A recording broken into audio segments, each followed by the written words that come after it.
គឺគុណធម៌សំខាន់ណាស់គុណធម៌កូនចេះដឹងប្រើសមត្ថភាពបានប៉ុន្តែបើកូនគ្មានគុណធម៌ជាមនុស្ស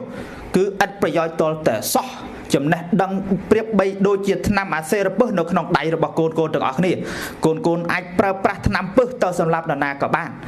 ធ្វើឲ្យវិន័យវិន័យហិនហោចសំបីតែប្រទេសជាតិរបស់ខ្លួនក៏បានដែរបើសិនណាបើកូនមិនមានគុណធម៌ជាមនុស្សនៅក្នុងសន្តានចិត្តរបស់យើងដូច្នេះគុណធម៌គឺសំខាន់ណាស់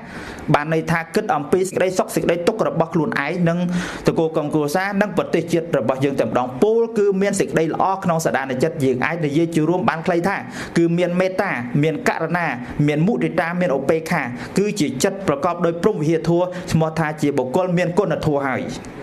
សំខាន់ណាកូនស្ដាប់តើនេះប៉ុណ្ណឹងទី